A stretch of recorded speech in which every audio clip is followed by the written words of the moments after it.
Ladies and gentlemen, can I have your attention, please? After the show, you're cordially invited to join us at Recognized Expert and meet our celebrity guests. You'll also have access to ebooks, reports. So enjoy the show and then come see us at Recognized Expert. You'll be glad you did.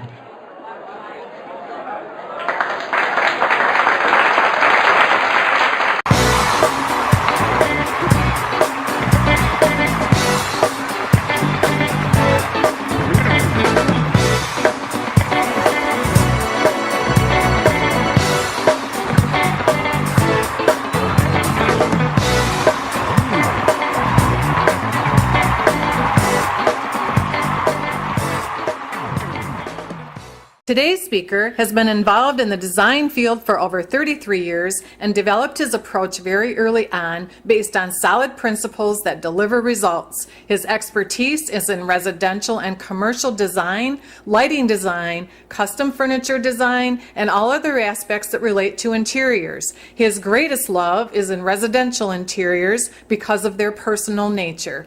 He has had his work presented and published in the Baker Furniture Catalog entitled the Macmillan Collection, which was an extensive selection of furniture drawn from the practice of one of America's most prestigious design firms, the over 85-year-old firm of Macmillan Incorporated, New York.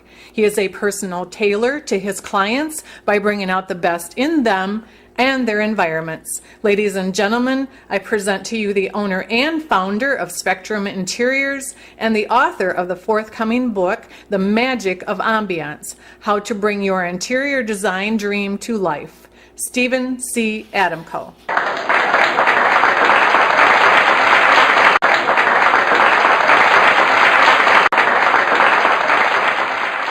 Well, I'm glad to be here, and I hope you all are as well. All right, well, here we are for this presentation entitled Creating Ambiance No Matter What the Budget, and truly it is all about the magic and excitement of ambiance. But how many know what ambiance really is? You should look it up in a dictionary. But let's check the dictionary right now.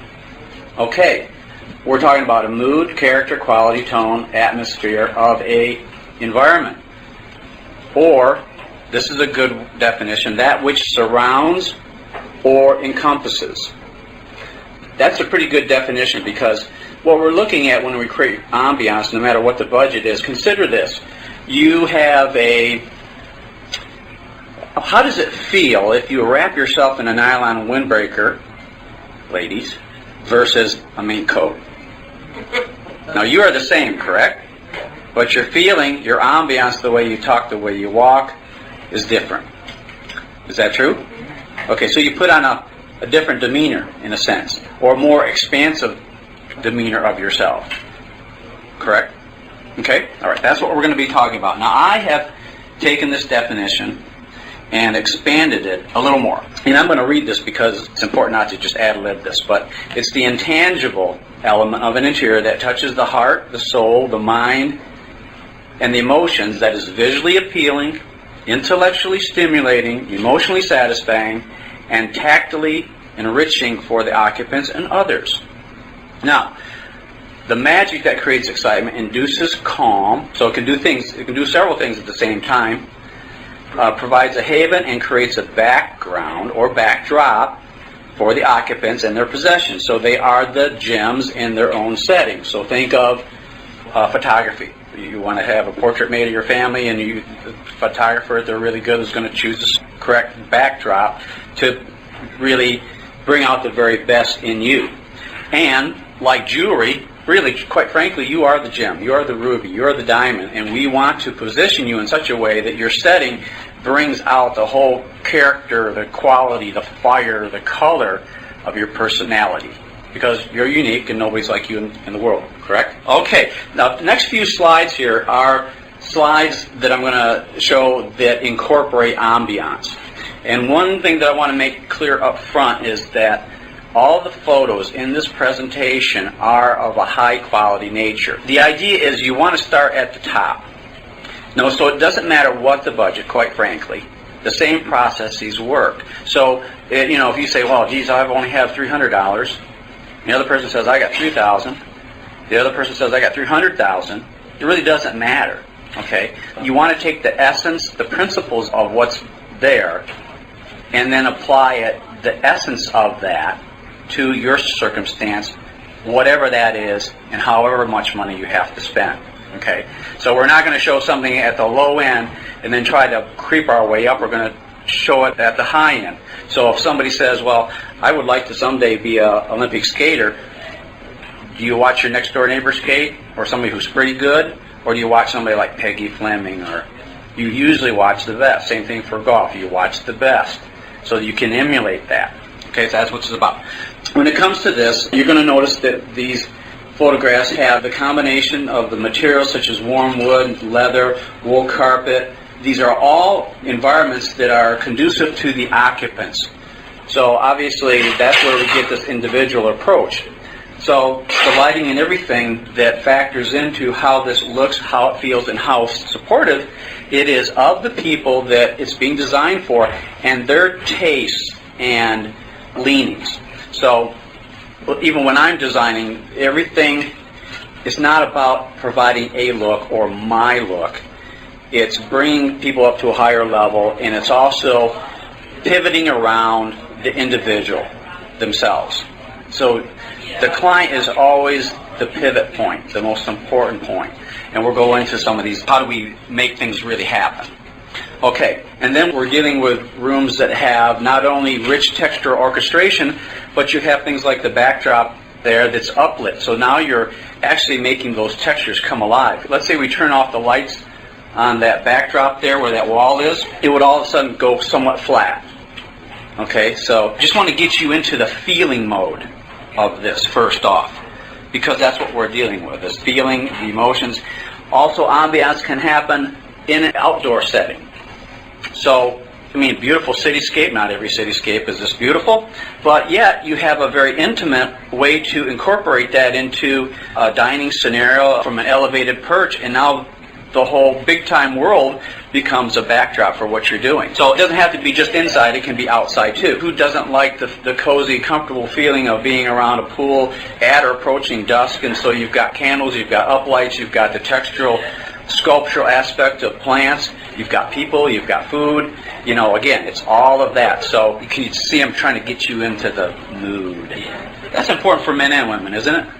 Get in the mood? Okay. Reminds me of that song. Was that In the Mood? You know, that's an old one. Okay, that's an old one. But anyway, it still holds true, doesn't it? Most people think, let's have a nice intimate dinner, and then you've got lighting and views and other things that factor into that situation. But you can see that each one of these slides have that intangible aspect. They have that something. It's not just a mere look. Okay, and then when you want to close down the day at night, you know, what better way than to be surrounded by luxurious materials, down-filled pillows, you know, wonderful scenery, and a sense of a cocoon. And then, I think this is one of the last ones before we get into some of the other details. You know, here we have a very open space, you know, very clean line. Again, you know, orchestrated so that we have a sunset view on the west. But look at the way the lighting is portrayed and the uplighting and the different ways it's utilized with the plants, and it creates its own artwork on the ceiling. Okay, now just if that were all turned off, it'd just be one flat ceiling. And so as you move things around and as the environmental context changes outside, the whole lighting scenario changes too. Everybody likes dining, don't they? I mean, that's always part of a nice aspect to living and enjoying other people, usually. And round tables are very conducive for that, by the way. This happens to be a former apartment for Mary Tyler Moore. Obviously, it's got some luxurious wall coverings, gold leaf ceilings, a crystal chandelier, elegant, exotic veneer on the doors and the door casings and all that. So it's probably way better than some even restaurants would have. Would you agree? But why not have a place where you can call your own? So you go to travel to a lot of different places. You can go restaurants to a lot of different places. Well, why not at least captivate at least that level and even beyond in your own environment? That's the only place that you really have to control for the most part. So why is ambiance so important? And I'll be just quite frank with you. Without ambiance, you end up with just basically a look. And a look, to me, doesn't really incorporate the depth of your personality and character and other things of that nature. It's rather superficial. if I can say it that way. It doesn't, I think, express the true treasure that's in an individual. Because how many people, when they're young and have big dreams, big aspirations about things, and then how does that change over time when people become adults? Isn't it true? If anybody have kids here? Okay. Little kids have big dreams, and then I could say that big kids have little dreams, typically speaking, right? Unless you've got somebody like Michael Dell or Bill Gates. But typically, we don't. Why do so few people have ambiance? Number one is they try to follow a trend or a fad. Now those things come and go. So it's very easy to get locked into, after a time, get locked into a time warp, a time capsule. And so it can get outdated up to a certain point. And quite frankly, things that are perpetuated out there in the industry and the furniture, or even in fashion and clothing, the idea for the constant change is to keep up the selling. Nothing wrong with that, but make you in a continual state of dissatisfaction. Everybody knows that there are certain things, colors that you look best in, certain cuts of clothing that you look best in, and if that doesn't happen to be the fad, then where are you? Okay? I think there's enough diversity out there in the world today that it really doesn't matter, and when one can look outside and see the beauty of nature, and it goes in seasons, summer, winter, fall, spring, but is there a fad for this color of red roses in this year and 5 years it's really not in? Isn't it interesting to kind of contemplate that? Okay, or people try to take what they've seen in magazines without a full understanding of how does this mesh with my personality? How does this mesh with where I live geographically? How does this mesh with my architecture, the type of home that I have? You know, kind of knowing yourself is an important step. And that brings up the next point. People don't take the time to really understand who they are. Or they listen to other people, friends, family, neighbors, who really do not have a vested interest. They have an opinion, but, you know, unless they're paying for it, how much credence do you want to give to it? Or how much do they really know on a level of 1 to 10? And do they really understand the process of design? And there is a process to design, just like there's a process to a doctor. You go to a doctor, he has a process for asking you the right questions and finding out about your taking tests. There's a process an attorney goes through, do the proper discovery work in order to represent you correctly. Sherlock Holmes had a process. If he didn't, he would not end up with a good result. Okay, how do we start the process? Well, we want to ask the right questions to get the right answers, to get the right results. Now, what would happen if we asked the wrong question? We get a wrong answer, and we get a wrong result. So it's knowing exactly what to ask. And I've got a couple things here that I usually incorporate with, and it goes really much deeper than this, quite frankly. Like, what do you want, really? What do you want with this environment? Where do you want to go? How do you want to be perceived in your environment? How do you want others to perceive you in your environment? Because remember, if you think about the gem in your setting, you're not only looking out at your environment, but people are looking at you inside your environment. Okay? So it really isn't the same thing as you take a gem or a diamond and you could put it in all different types of settings, and some will really enhance the fire and the clarity and the presence of it. And people will notice, and other settings won't. It'll be okay, but it won't always bring out the full flower. And then one of my favorite questions, this is the great one. How do you want to feel? And I will tell you, when I ask that question, women or men, it almost does not matter. Sometimes the men will change it just a little bit. But the typical thing is, I want to be cozy and comfortable. Correct? Cozy and comfortable. How come it's always cozy and comfortable? Well, I've never found anybody who doesn't want comfort level to it, right? But then, how is it that with so many different personalities, we try to define what it is we want with the same two words? Again, they are important in the whole scenario, but now we have to say, what does that really mean to you? How do you spell comfortable and cozy? What kind of materials, what kind of combinations, what kind of spaces will bring this about? Okay? And so this is very much like cooking or writing music, but a chef says, got to come up with a new dish. And it would help them if they said, well, you know, I want it to be ethnic, I want it to be maybe just mildly spicy, I want it to have a full-bodied flavor, I want enough there that it's a really wonderful treat for the palate. And he's going to try to determine in advance what it is so that he can put the ingredients together that hits it right where he wants it, right? He doesn't want to say, well, I want something that's kind of spicy and whatnot, and then it ends up being too sweet. He missed the mark greatly, right? You think, does he really know what he's doing? Does he really know how to handle his ingredients? Then we get into what I call a project statement or a lifestyle statement, or for those business owners, very much akin to a mission statement. This is so key. People can bring pictures, and that's all good because they are touch points to what we can incorporate. But the idea is those are always different environmental contexts, different architectural features and things of that nature. And even though they can be incorporated, it's still going to be a different compositional situation. The words are containers for feelings and thoughts and emotion. And it helps you to get down or dig down deeper into the treasure that's within. Okay? Or define the unique you. And I keep impressing on people, we want to do something that's uniquely yours, not somebody else's. I mean, if it's kind of like, I'm a personal tailor, and so we don't want necessarily an off-the-rack. Maybe we do take something off the rack, but we modify it and tailor it so that it fits you, it's formed, it's shaped, the fabric drapes correctly, and you look fantastic. Isn't that what most women want? It's this discovery process that we want to get deeper, get thinking deeper, get better results. And then the analogy about the greeting card, like Hallmark. You want to buy a card for somebody, a husband, wife, or sweetheart, or whatever, and you might pick a card because of the photograph, or it might be something funny, but really, what is it that you're after?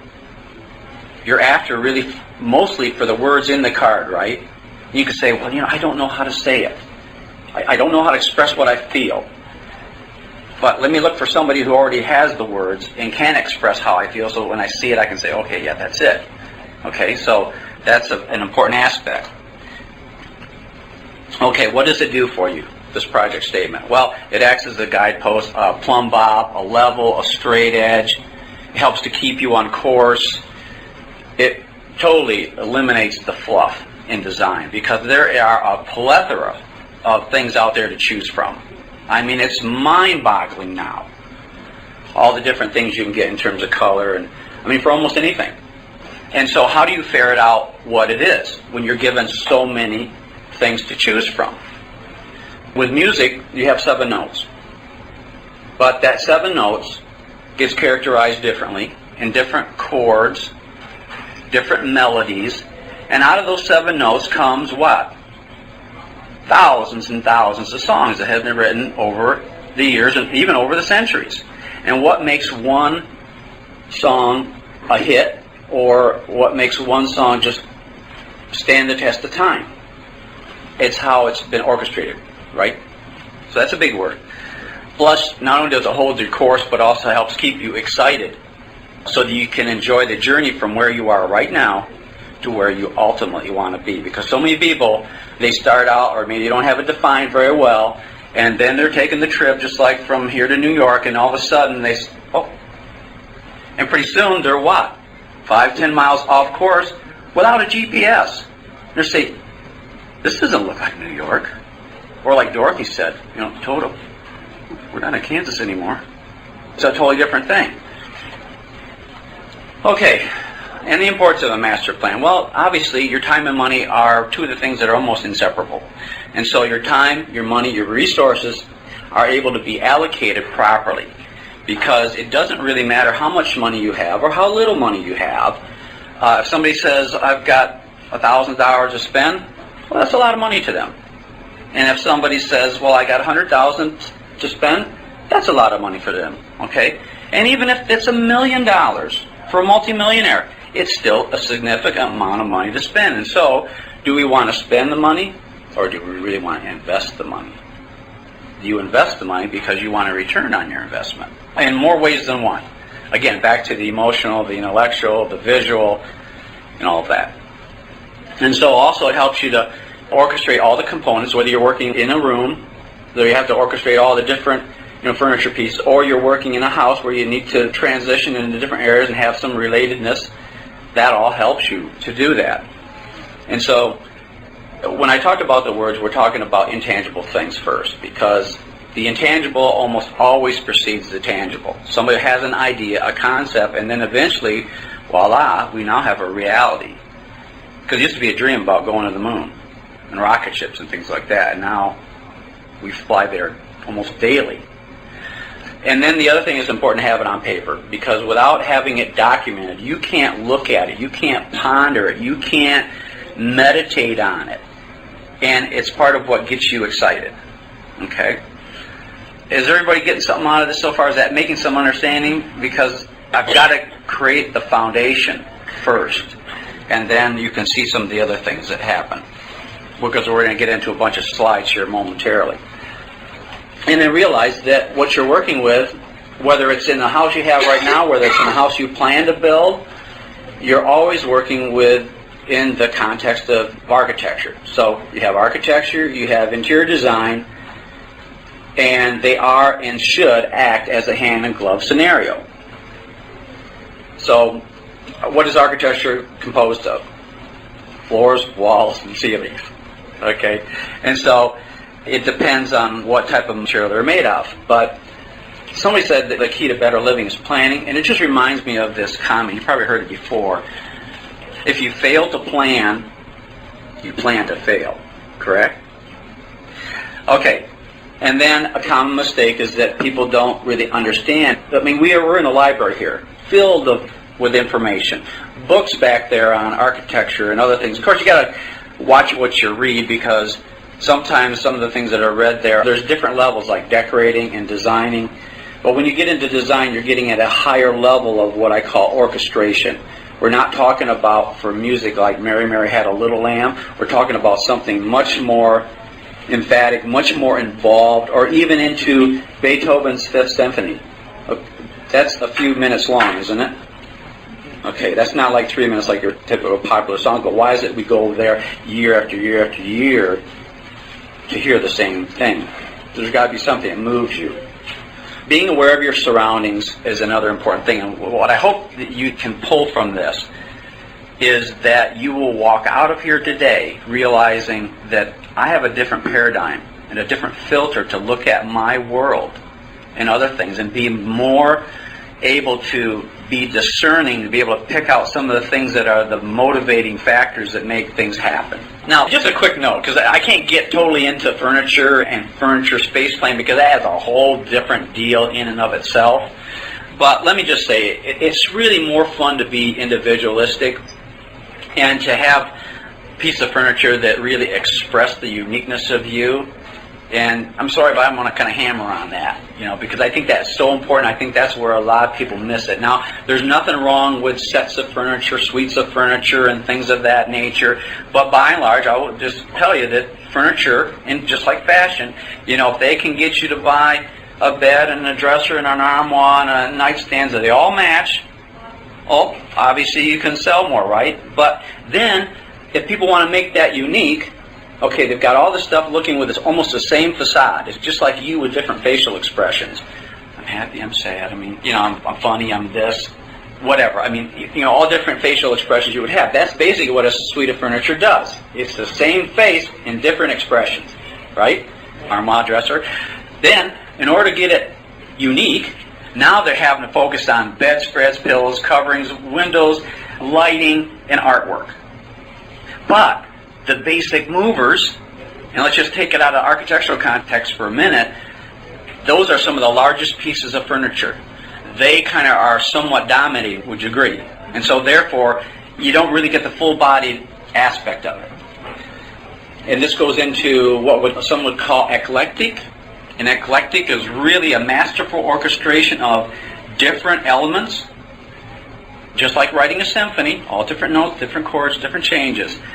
It is not everything I like all thrown together. Try that in the kitchen.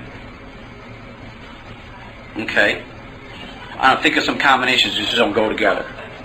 Think of the back of fashion magazines where they have different fashion context, but they hide the people's faces because of fashion no-no.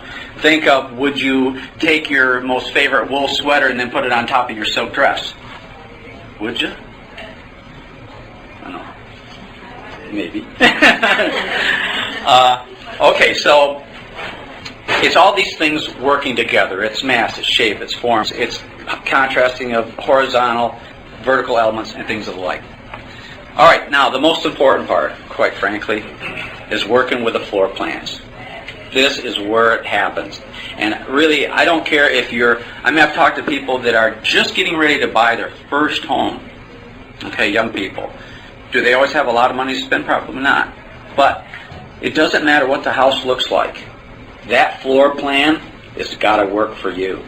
And that's where the understanding of how do I live, what kind of furniture do I have, what kind of furniture am I going to have in the future, am I going to have kids in the future, am I going to do entertaining in the future, do entertaining now?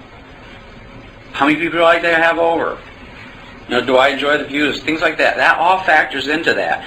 That really shapes your life, quite frankly. Think of it like trying on different shoes. I mean, you have the length of the shoe, the size, the width, the cut of the shoe, and it's got to fit your foot right, or you're not going to be comfortable, right?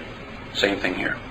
Doing the drawings is a secret, and obviously it's best to sketch in things on architecture that's drawn already to scales. If you just try to sketch, and if you're not good at that, then you're going to put in different sizes. You think they fit, and you think, oh my gosh, I can have 20 chairs in here, realizing that it's really only 5, but you get to the scale.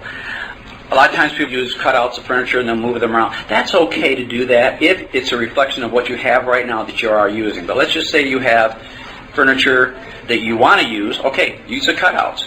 But then you say, well, but I don't want the same tables. I want a different cocktail table. I want different end tables. I want different occasional tables. That's where you can start to be a little more creative if you want to. So I'm just saying that on the very basic level. Okay, now, when we get into how architecture affects things, these are going to be 2 rooms the same size, 18 by 26. The way the doors and windows are placed and their size has a great deal to do with if something works or not. Okay, so we walk into this and we're actually looking at it down the full length of the room, the 26th dimension, plus our line of vision is also out this large window, so you get a vast depth perspective. Your eye is not stopped short, okay? Now consider this. It's the same room, but now we're coming into it looking across the short side, and yes, we are seeing a fireplace, but then as we look out through the windows, they become in a sense more like peepholes. Consider a car. I mean, you can look at it straight on with a certain window, but when you're in the driver's seat and you look back, all of a sudden that window is really scoped down. And sometimes it's a blind spot, right? Okay, same thing here. So we're talking about your line of sight and your view, your angle of views. So even though this can create a more intimate space, it's still going to work for one person real well and maybe another person not so well. Okay, same room, different results.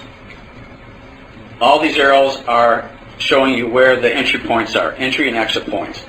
So let's just say that somebody does do a lot of entertaining with a lot of people and they love it. They love big conversational groups.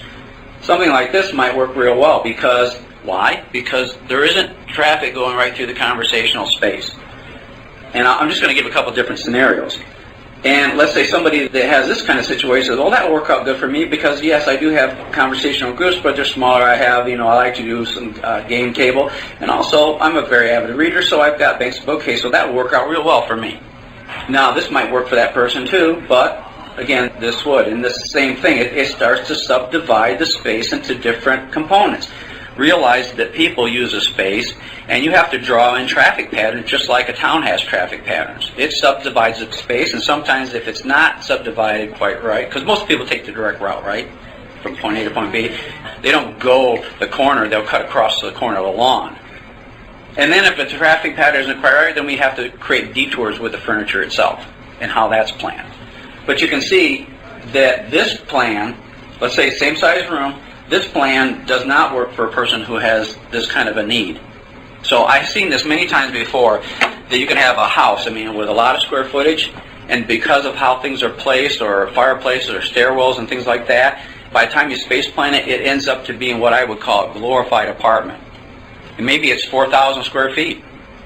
And then you end up with an effective use of 1,500 square feet. Now, is that really a good investment in a house? If that's all you can use by the time it's done? It might look pretty when it's empty.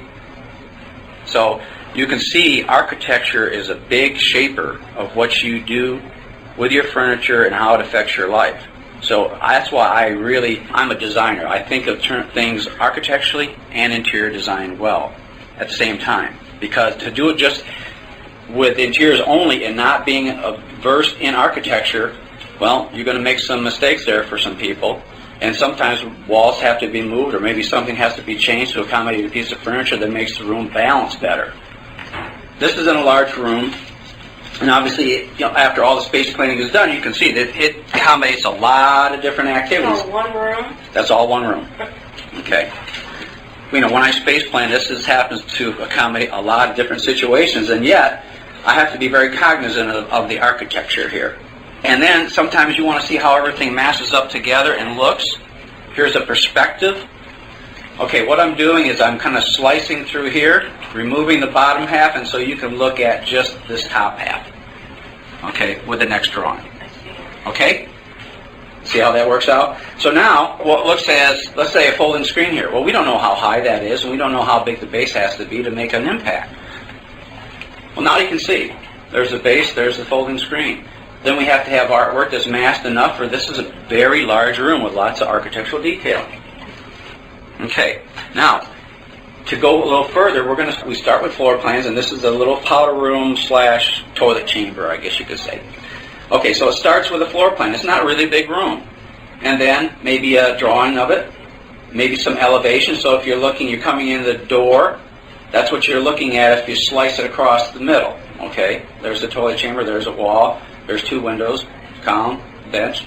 Same thing if you're going back out the door. There's the entry door, there's where the toilet is, in its own little chamber, and then, a console. So that the concept is there. Plus a little mission statement about what do we want to do, plus how we're going to flesh this out with the materials and the furniture. This is concept. This is intangible to a certain degree. Okay? Now, it turns into reality. Even though it's a small room, it has great depth perspective with a mirrored arch there. We've changed everything out from the wall coverings to put fabric wall coverings in, painted the ceiling black, came in with par 36 lamps that are very controlled and precise. Designed custom benches and materials at full lizard, protea. Custom window treatments. That's custom, that's custom, that's custom. And oh, by the way, there's a reason why we cover the windows so you can't open them or look out, because it totally controls the environmental context. It's meant to be kind of a harkening back of Egyptian, Persian times where it was luxury. Think Cleopatra. Okay, that's what it's meant to come about. Custom bench. And you can see little nuances like in the protea. You can see the color changes from the tips, very white to mid-tone to dark. We've done the same thing with the custom window coverings. So it's all about nuance. Okay, and then the nuance of geological specimens, hand-blown glass vase, inlaid boxes, special lighting that's pinpoint spot so it looks like light is emanating out of that geological specimen over a 500-year-old watercolor. The importance of proper backdrop. As I said before, we're dealing with fundamentally architecture, walls, floors, and ceilings, but each one has a different tone. Like you go in there and just kick the floor. It can be marble, it can be slate, it can be carpet, it can be Oriental carpet, walls can be paint, wall covering, fabric, murals, faux finish, and for the most part you can do the same kind of thing with ceilings as you can with the walls. But it's orchestrating these backdrops if you can. Sometimes people would say, well, I can't do anything. I live in an apartment. I can't do anything with the walls or my carpet. And there we start to deal with different other aspects like furniture or sub-backdrops that we can control. They don't happen to address the architecture. So we're going to enhance everything. We're talking about backgrounds and we're talking about foregrounds. So think of it just like a photographer. We're changing things out to make you and your things look their best and be perceived in their best light. So it's all there to enhance the form, shape, color, proportion, texture of everything that's there. Oh, one thing too. In a room you have some things that your wall is definitively the backdrop for, like piece of furniture, a large piece of furniture, secretary, piece of artwork. And then you have other things like cocktail table, that the floor or the rug is the backdrop. But then you have other pieces like a piece of furniture up against the wall. Well, now your wall and your floor are the backdrops for that piece. So consider your line of view is out this way, your cone of vision. But your cone of vision also up and down like that too. And when you tilt your head and you move, you want to consider that. Okay, and this works right into the thing you hear a lot about, focal points. You got to have a focal point. Well, I understand that point to a degree, but I rather concern myself and get you to thinking of focal views instead of points. Okay, consider yourself with a handy cam. You're looking through the lens and you're always seeing things framed in a rectangle, right? So as you move or you pan or even a camera, you want to consider compositional relationships in that. And so what you want is to see that happening throughout the room, because the room has to be balanced. And consider a teeter-totter, 2 equal weights on a teeter-totter, or a heavyweight and a lightweight, but you've got to shift where it is on that fulcrum point. Now spin that around, and that's kind of like your room. And then spin it this way, and now what you end up having is, everybody know what a gyroscope is? Okay, no matter which way you turn and shape that, it's always in balance, right? All the time. That's what we're after. We're after all of that. So when you go to a restaurant, you ask the maitre d', give me a good point. I want a focal point to sit at. I mean, it could be, but you really say, well, give me the best view you got in the house. Right? And so what we're doing is trying to promote all this orchestrated, environmental, all-inclusive, wraparound, surround environment, kind of like surround sound. And it's just like the hierarchy in music or in the movies. When people say focal point, all of a sudden they put a lot of emphasis on this. The focal point's the fireplace. Well, that could be a very important element in there. There could be a secretary and some other sculpture, painting, other things that could be important in there too. So if the furniture could talk, if you would say, okay, the fireplace is the focal point. Remember, we're dealing with architecture, surround. If we say you're dealing with a focal point, and if the furniture could talk, and they thought that the fireplace was the focal point, all the furniture would bow down. Oh, mighty fireplace. You're the one. Oh, you're so hot. It doesn't really work that way. Like Michael Jordan. He's a hot basketball player too. But can he go step on the court without everybody else? Is everybody else kind of non-consequence? That he says, I can handle it, guys. I don't need you. See, that's what I'm trying to get you. It's all like Gone with the Wind. You've got major characters, but you have the sub-characters, you have the backdrop, you have the environmental setting that it takes place in. It's all of that to make it work. We're talking about hierarchy here, so for planning purposes, we subdivide things. You can see the main areas and what they constitute, the secondaries, the minor and the small areas, and the accents. So we have to consider all of this. So it's just like writing a book. It's subdivided into chapters. And then those chapters into paragraphs, and those paragraphs into statements, and concepts, and phrases. And then it's, well, do I use a period here, a semicolon, a colon, a comma, question mark, or an exclamation mark? But they're all tools, right? Otherwise, if you hand the paper in and it's not right, somebody's going to hand it back to you all marked up and with red circles and things like that, and it's called editing. Right? And so sometimes people need somebody to come in and help them edit. To say it without mumbling. In a lot of rooms out there, they mumble. They don't talk clear. They don't have enough clarity. Ask any attorney if you need the representation, would you rather have them mumble or talk with clarity and cohesion? Well-constructed concepts, delivered for ultimate effect so that you can win. Right? Okay, I'm going to move along fast here. These are different ideas. I'm just going to stay just a little bit on this one for a minute. Hard surface floors like marble. Okay, taking the concept of, somebody could say, well, what's a focal point here? Somebody might walk in here and say, the view is the focal point. Somebody might come in here and say, the fireplace is the focal point. Another person could say, no, it's the piano that's the focal point. But let's say you didn't know that this was a concert pianist. What's the focal point for him? The piano. What happens if it's foggy out there? What's the focal point? You see, everything can shift and change. Another marble floor, obviously on the opposite end of the spectrum, instead of black, it's white. But then again, somebody could immediately say, well, the fireplace is always the focal point. Well, maybe it's that piece of artwork because that's $250,000 piece of art, where that marble fireplace is only $50,000. Parquet floors, and you're always looking at all kinds of shape and form and line, how to contrast different things with the curvilinear aspect. Herringbone, and then we're bringing wood up on the walls, and then metallic draperies, metallic pillows, and punctuated with nice flowers, and there's all kinds of little textural, dimensional, transitional things, because it's not just A, B. There's always transitional areas, and just like in writing, you have transitional phrasing, right, to move from one thought to another, and do it in a smooth instead of a choppy way.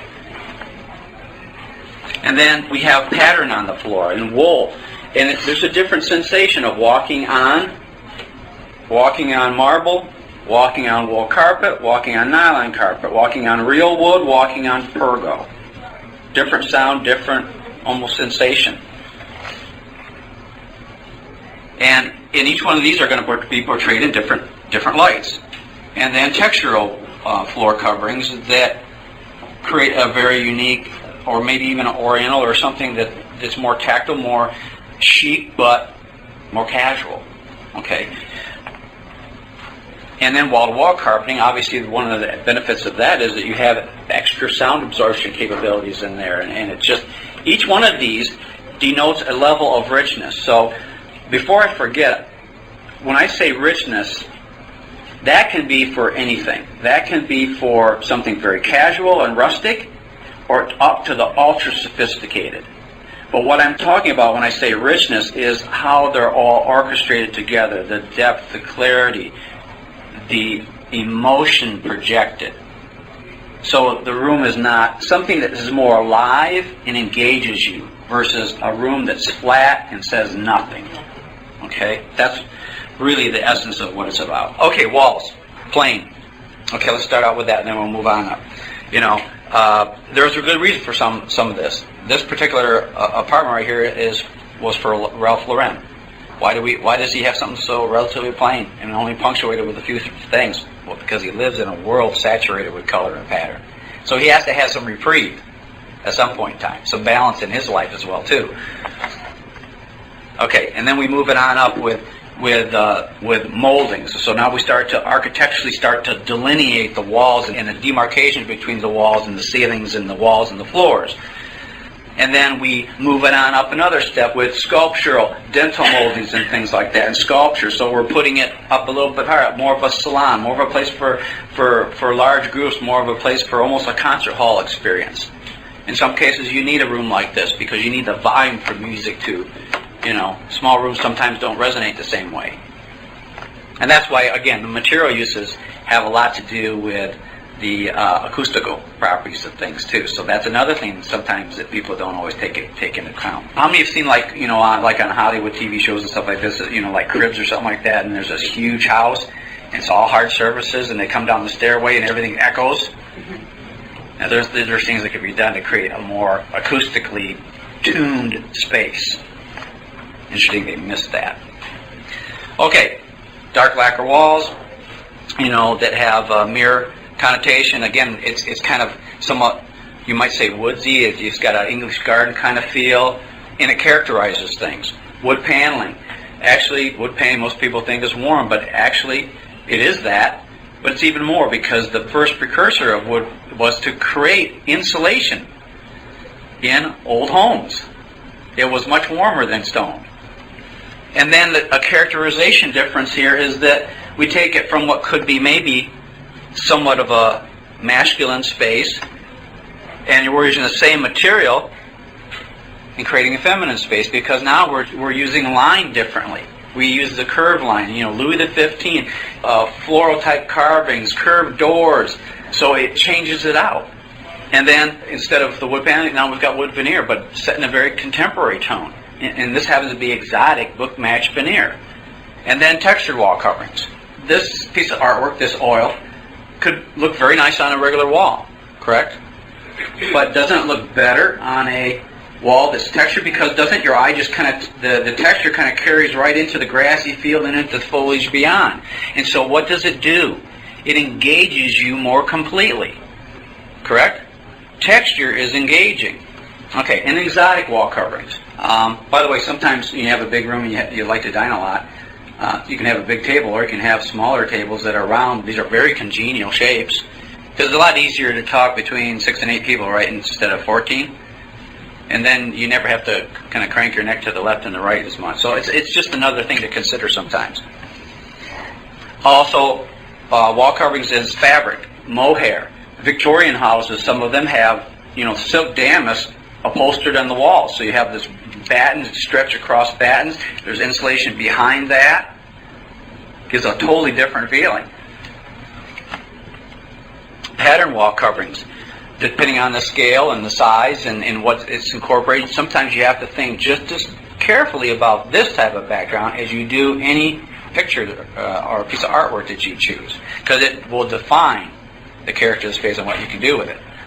Murals definitely can be a factor that changes the complexion of a room. And even here, this is Winterthur Museum, Henry DuPont, this is in Delaware, and these are all classic American furniture pieces. Each person is going to look at something different. As I say, well, that's not for me. Well, but there's clues and there's things that can be learned from it regardless, that you can apply to your own situation. But what would that room be without that mural? Just say it's plain painted. What would it be? Back in Versailles, the Hall of Mirrors and the French architecture there, Pierre and Fontaine, when they designed something, they designed everything. Floors, walls, ceilings, everything as a harmonious whole, kind of like a gyroscope, down to the furniture, down to the silverware, down to every little detail for the king and the queen. Pretty interesting, isn't it? So again, we were thinking of like sculpture. Okay, ceilings can be plain, and then of course with this situation we've got special lighting that's different tracks, so that does add a little bit of unique characterization to the space. Then we start to get in with different terracing aspects and molded ceilings. It adds more dimension. Exposed beams, a different version of exposed beams in a very warm, intimate reading room. A lot of people like to read, wouldn't mind having a place like this. They wouldn't have to come to the library, have their own library. Okay, cove ceilings give you a sensation of Hollywood. But then obviously it has to have the lighting to go with it, so you can perceive that well. Cove ceilings. Now, a room like this, would you call that a focal point or a focal view? Probably a focal view. I'm trying to retrain you just a little bit. Ornamented ceilings, slope ceilings. Anybody know what FLW stands for? Frank Lloyd Wright. Taliesin. And wood ceilings. Okay, and then open truss ceilings, very, very apropos for a nice cozy country abode like this. And then ornate ceilings. Now we're looking at the depth and character of wall paint. Instead of being flat, we've got paneled, plus then we have the curvilinear elements of the plaster ceilings and how that rolls into other things, like rolled arm pleated sofas and just the softened forms of things. And we don't want to get into this matchy-matchy thing. We want to get into this orchestral aspect where we have ebb and flow and things change and move. Just like flowers, they change color from the base of the petal to the edge of the petal. They're just not flat, same colors, red. Otherwise it'd just be back to the days when fake flour was plastic versus the silk ones. Now the silks are so real you can't tell, is that real or is that, Okay, coffered ceilings. Harken back to the Roman times. It's also somewhat repeated in the floor. Again, different dimensional, neoclassic. Here's a nice room. Now, if you didn't have that ceiling terraced like it is, sculpt, step terraced like that with that peak center portion, kind of reminds me of, if anybody been to Chicago, the Roby House, Frank Lloyd Wright, doesn't it kind of remind you of that? Okay? It's a different twist on it. Silverleaf, okay, reflective capabilities, plus the added benefit of dimension with mirroring on the walls. So you get different reflectivity, and then here's one where all the ceiling's done, and then we have ambient lighting, that's uplighting, that's also gently reflected back down into the space. Again, that's part of the thing that keeps things kind of, can I use the word cozy and comfortable? And then things put on dimmers. So you have optimal range of control. Gold leaf. And then when I talk to you about, you have large space, or let's say you're in an apartment, you want to control something, you want to create some sort of backdrop, but they say, well, you can't do anything with the walls. Well, then a screen or a backdrop or a fabric backdrop now becomes something you can control and change out the backdrop so that what's in front of it, you change the perception of it. How you see things and how they look for maximum benefit. How others see you. And then think, everybody knows what a rheostat is, right? Okay, so let's just think of a rheostat and we apply it to every one of these little situations, like contrast level. We dial it up, we dial it down. Maximum contrast level is black letters on a white page, gray letters on a white page, and then white on white. Or maybe it's glossy pictures, glossy letters white on a matte white background. You can still probably read it because of how the light reflects, but still it's the lowest contrast level. And then the richness level you desire. That's why it's so important to deal with words. So how you want to perceive, how you want to be, how do you want to project yourself, because you're going to have a big role to play in that. Sub-backdrops, again, screens, again, this bed could have a piece of artwork over it. But yet, we change the whole characterization of it by putting something large so that we're changing how it's being perceived. Another situation here, and if you look real close, all right, that coffered ceiling with the floor that kind of mirrors that, that's that one right there. And then you come into this room. Now, some people say, well, that's really open to Todd, that's really not me. But it could totally reflect the people that live there. They could be well-traveled. They understand the complexity of things. They've traveled to Rome, Greece, other places where it's layer upon layer like a rich lasagna. We're not talking about Chef Boyardee here. We're talking about everything rich. Silk, upholstery, and luxurious furnishings and things of that nature.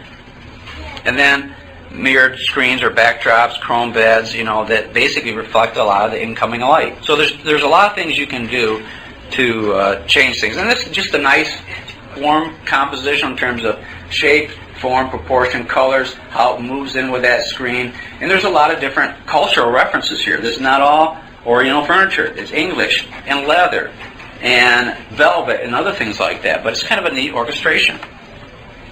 And then also things like wool carpets, bedspread, satin sheets, nice carved furniture, leather, tapestries, all working together. All about that was about texture.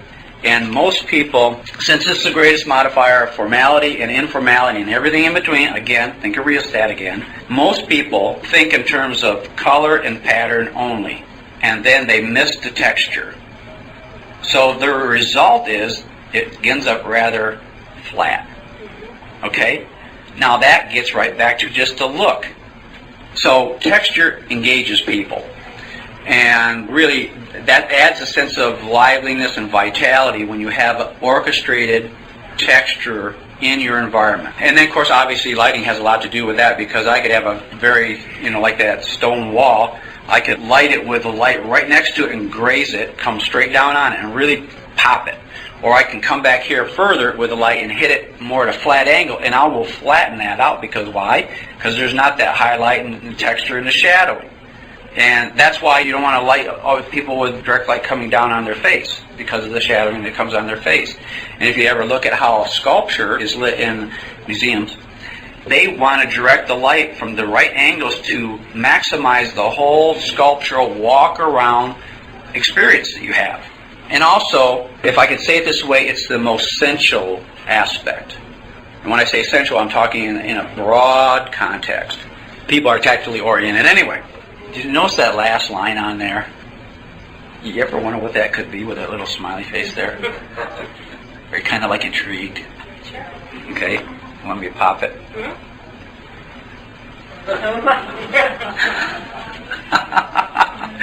Textural orchestration. How many have kids? Okay. How many love a newborn baby, let's say? Everybody's saying, let me hold him, let me hold her. I like to say it this way, baby skin.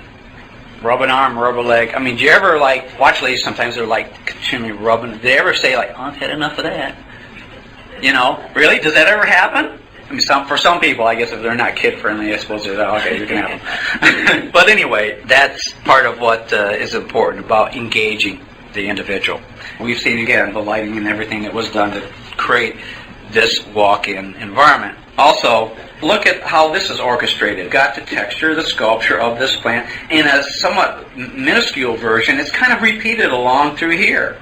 Bamboo poles and stuff like that, and the tufting of the bench and the ornamentation here. I mean, it's kind of a neat scenario to have people over. And then you got rusticated beams, more old rusticated type of furniture here, forms that fit within, you know, kind of like a hand in glove. I mean, a square bench wouldn't work very well there, would it? And in a kind of more of a Floridian room, slip covers. There's so many things that you can do, whether it's slip covers, and of course, you know, you've got rattan, you've got baskets, foliage, and things like that.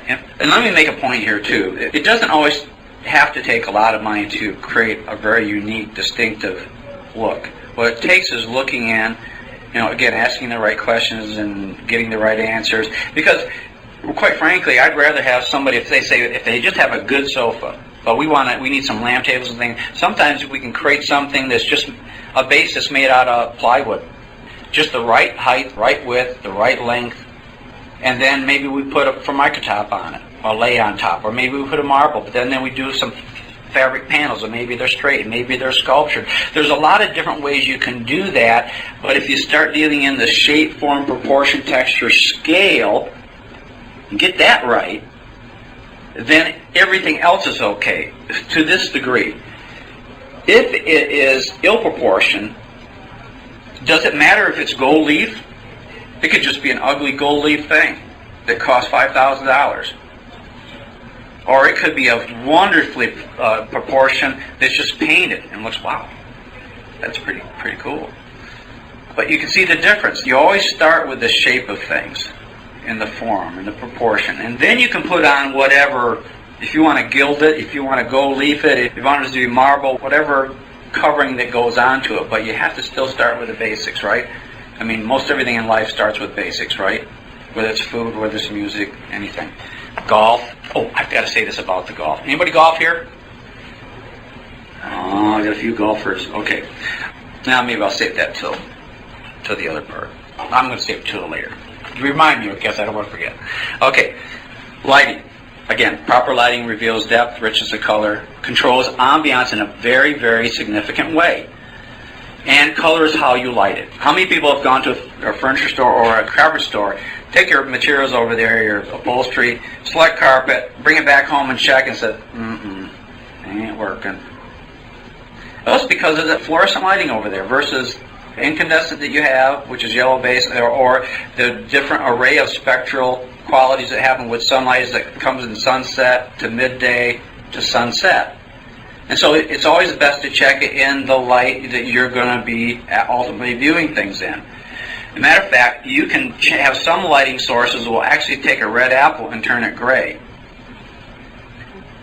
I mean, totally change it. So color is not in the object itself at all. It is how you light it, and it's the way the material absorbs certain colors of the spectrum and bounces the rest back to you, and what's bounced back to you is what you see. Interesting. Did anybody know that before? Okay. And also, let's be clear, it's not the fixtures that do the work. It's what we call, in the profession, we call a bulb a lamp. Whether it's an A bulb like Edison designed, or whether it's a small little MR16 that's a mirror reflected, that has a color balance to it. And obviously you want balanced color if you're going to light a jewelry store, right? Because you want that diamond to have the full fire. And then in terms of backdrop, what's better? A diamond on black velvet or brown burlap? You ever gone into that? And, well, this is a country jewelry store. We just put them on burlap. We can't afford that velvet stuff. Okay. And it's about photometrics. It's about every lamp. I mean, I could have MR16s here that are spot flood, and they have a different intensity and wattage, different beam spread, all of that. So it's another whole toolbox. It's like a mechanic. He has this, but he's got the special toolbox over here. It's another toolbox to make your environment come alive. Okay, and now we're going to see different lighting. Those MR16s, basically, they're that small, but they're pretty powerful. You know, lighting is kind of like, you know, the old nozzle you put on a garden hose, where you open it wide and it really sprays out, and then you really scope it down and say, oh, I can reach out and touch you from here. If you're in a water fight. Okay, lighting here, where we're incorporating, essentially with the warm orange, yellow glow of a fireplace. We're also coloring the light with the lampshades here, with the torchères, with the sconces, with the ceiling in gold, or kind of almost a mineral type ceiling. It just keeps that warmth and color rendition the same. Okay, if we go in there with too white a light, we end up destroying what we're trying to accomplish in this particular situation. Now here we're dealing with a whiter light, but we're also wanting to bring out the primitive quality and character and texturization of the furniture here. Plus we're also trying to bring out the architecture in a more emphatic way. Same thing here. We need light to reveal shape and form. If we don't, then that barrel ceiling doesn't read right. Okay, and then of course with the other lighting we have here, and you notice, and this was done for a photograph, by the way, see how that carpeting pops in terms of texture? Well, there's a light behind here that's grazing across the surface of it, which allows, especially for revealing a photo, because unless you can go in there and experience it for yourself, we have to show it to you in pictorial format. If we didn't do that, all of a sudden the backdrop would go darker, and some of these pieces of furniture would not read. There would not be enough contrast for you to read them right. Okay, and then obviously you can't beat candles, sconces, you know, uplighting. You can see how it throws cast shadows on a thing. By the way, this is an apartment for Mariah Carey. I happen to know the designer that worked on this project for her. And here's another version in another part of the room. Okay, accessorization. This is a mini version of everything that came before. All that big stuff in the space planning and the furniture selection. This is where it's the same concepts, but in a mini version. And so you get the personal enrichment of the spaces going on. But gosh sakes, you need to have a selective eye, because a lot of people say, well, I like this, I like this, I like this. But sometimes in order to keep the follow through, keep it moving in the same direction, because if we're in a certain direction and pushing that way, we don't want to take a side trip, or have it start to get off trajectory, or like you're going down the road and all of a sudden your car wants to pull to the left, and it's like, I want to go straight, I want to go straight. It's like pulling to the left. We don't want to do that, do we? So anyway, we don't want to go down the wrong road. And it's still going to be about composition, spacing, and form, shape, and everything else. And I have to say this, don't fool yourself here. This is a very important part of the whole composition. This is kind of like, unless somebody says, Steve, I need your help in putting this floor plan together and space planning, and then they say, okay, we're at the accessory, I can handle it. It's kind of very analogous to me as a pilot, even though I'm not a pilot. I get the plane airborne, I gain altitude, I get it to 30,000 feet, and then all of a sudden, passenger comes on and said, mind moving over? I think I can take over from here. That means, you know, it's on autopilot. If you can just move over here, this side seat over here, I think I can handle it from here. Typically, that's not going to work too well, because if something happens, he's not going to be prepared, right? Plus, I think if the other passengers in the plane knew that he was doing that, I don't think they'd be happy, would they? It's just like writing, too. Proper punctuation and form. And so, it's kind of like people. Like, you know, if you get people together, let's say in a conversation, or maybe they're people don't know each other. If you get them, in a sense, close enough for an environmental contact, all of a sudden you can facilitate communication. You can facilitate some magic. You say, oh, I didn't know you did that. Oh, that's so intriguing. If you get them too far apart, that magic doesn't happen. But by the same token, if you get them too tight together, the magic doesn't happen either. So anyway, that's an important aspect. And it's about the relationships of objects to each other. how they play off each other in terms of shape and form, like curved pieces with straight pieces and different materials that help to emphasize things. And the accessorization phase is very much like follow-through. Now, here comes back to my golf scenario for you golfers. How many people realize that how you address the ball is critical? Okay, your stance and your club face and all that. Now, as you bring the club back, your backswing, that's important, right? Then you stop and you pause, and you start to bring it down in the forward momentum, moving your hips and your arms together. And hopefully, when you connect with the ball, your hips and your arms and your head and everything are just perfectly poised, right? And all of a sudden, ooh, you hit it in the sweet spot, and you get that magical feeling, Oh, what a feeling, So, but in the follow-through, okay. Now, what if the guy says that follow-through is not that important? Everything else up to that point is important, but follow-through is not that important. Well, what happens in the situation where follow-through is not important?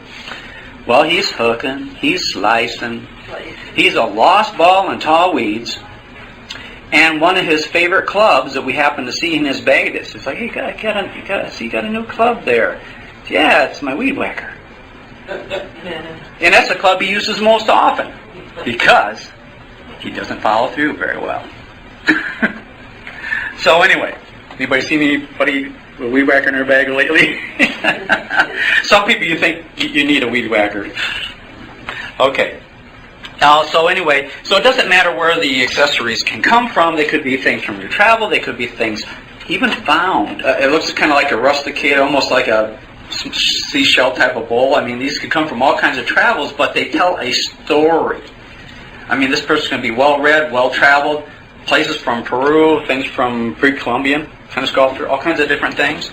You want the accessory to tell a complete story about you, but you also want to position correctly, like, that wall is a backdrop for this. Upholstery is a backdrop for the pillows. The pillows and the upholstery are also a backdrop for the flower arrangement because as you move around the space, your viewpoint changes. Your compositional aspect changes. So again, we get back to the gyroscopic principle and about the balance, up and down and back and forth. And then tablescape also tell a story. And be conversation starters, quite frankly. I'm going to come back just for a minute to the sub-backdrop. Consider that we didn't have this drapery backdrop at all. And we had the same pictures on the wall. And they would look nice, but maybe wouldn't push out that ambiance, that feeling, that emotion as strongly as if we did it this way. Because this happens to wrap maybe around a certain context. Sometimes it's like you want to transport people back in time or in a different spot, a different place. If you've been to Hawaii, you might want to be able to, in a sense, revisit that.